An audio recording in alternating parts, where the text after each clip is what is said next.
Hello everyone, thanks everyone for tuning into Sin's Workshop. I hope you're all having a wonderful day. So, today we are going to be reviewing If Looks Could Kill by Julie Berry. This is a historical fiction / true crime that pits Medusa against Jack the Ripper.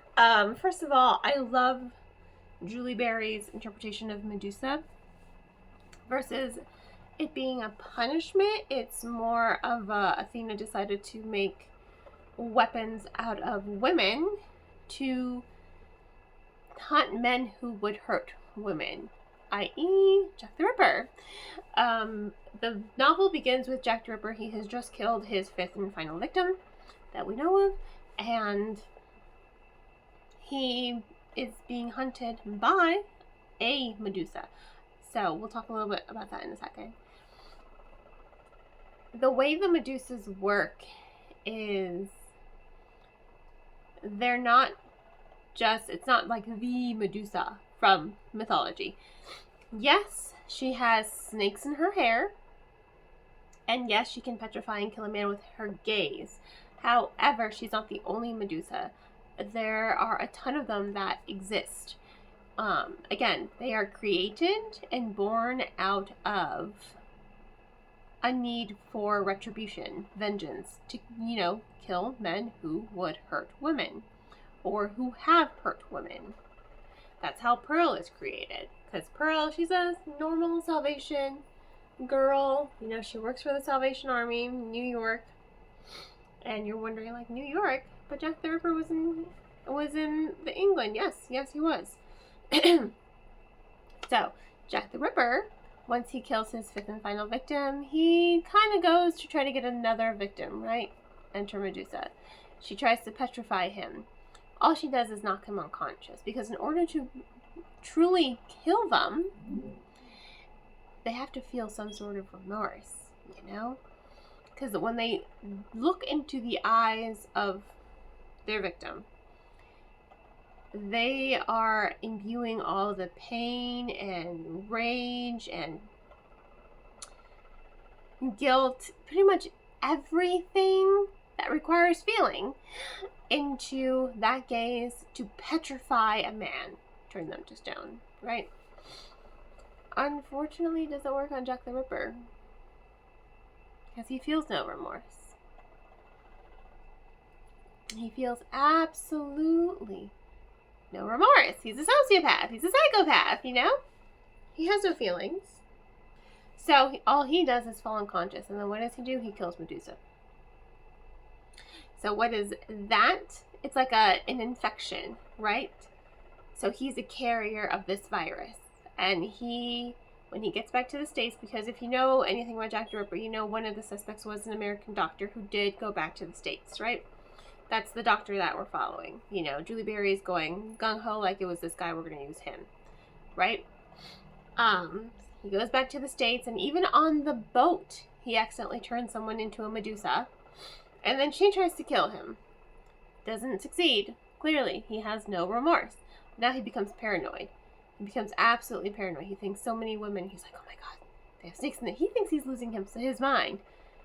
He already lost his mind, but, that's a discussion for another day. Bumps into Pearl. Just walking down the street, just bumps into her. And then she becomes the next Medusa.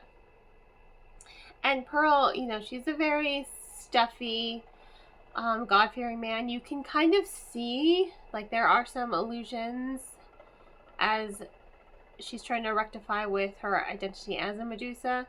You can tell something happened to her. She was assaulted in some way. Julie Berry does not go into detail into her assault, but you can tell she was hurt by a man in some fashion, and that's why she decided to join the Salvation Army, to, find peace within herself, to do good, because it's that whole victim blaming, like, oh, I deserved it because I wasn't devout enough, I wasn't religious enough. You can kind of see that context there. She doesn't outwardly say it, but you can see the context there, right? But as she's like, you know what? I'm going to be God's weapon. So that way, this situation doesn't happen to other women. And I think that that's great. Again, the idea of Medusa is it's not a punishment. it is a form of retribution and weaponizing women, delving into that feminine rage aspect and really using it as a tool to destroy men. So I think it's really powerful storytelling in my opinion. And you also follow Tabitha. Now Tabitha, she's just a normal, regular girl, kind of just joined the Salvation Army on the whim.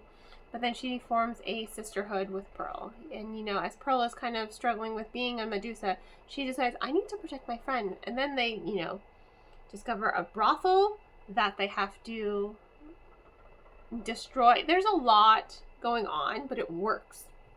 They are dismantling a brothel that kidnaps girls and, turns them into prostitutes. And they team up with a news reporter in order to do this, an Irish bartender who's, Tabitha's love interest. He's quite charming. There is a lot. Ooh, I feel a sneeze coming on. Feel it.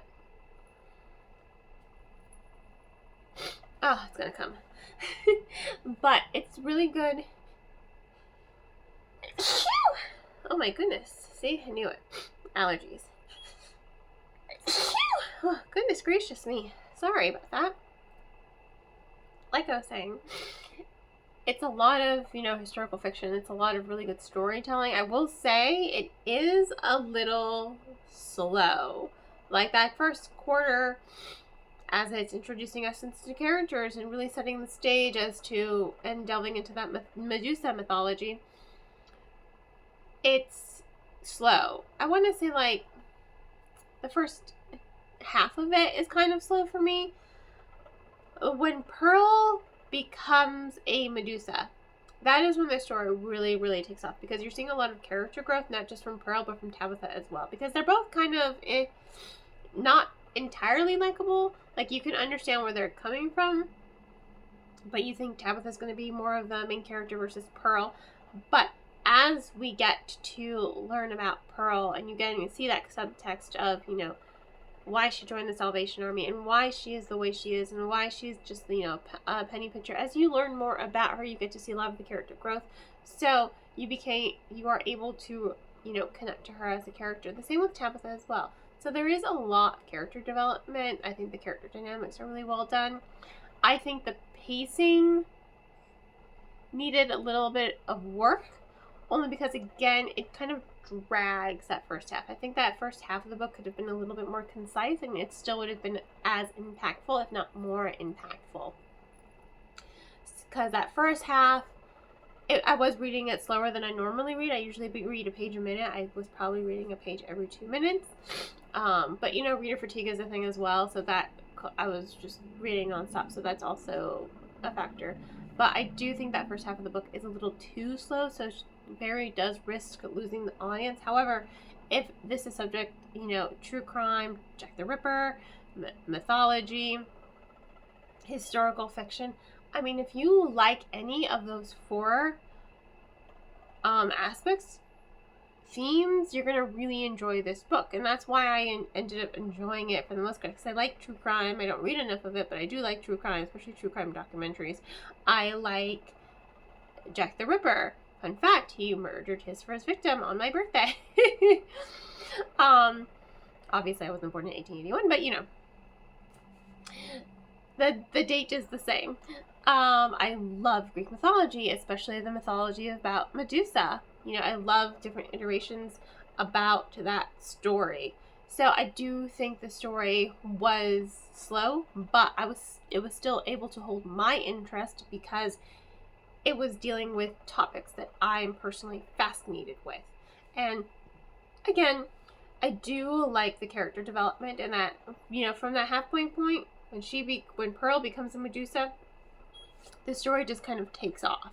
Like, it is nonstop. It is relentless. You get to see camaraderie, sisterhood. You get to see even a love interest, bar brawls, escaping a brothel and beating people up. Like, it's kind of great, that last half. So honestly, really solid book, very entertaining. I was hooked, and I would, highly recommend it 100%. So on that note, thank you all for tuning in. Please don't forget to like, subscribe, and share with all your book reading friends. I hope you all have a wonderful rest of your day, and as always, happy reading.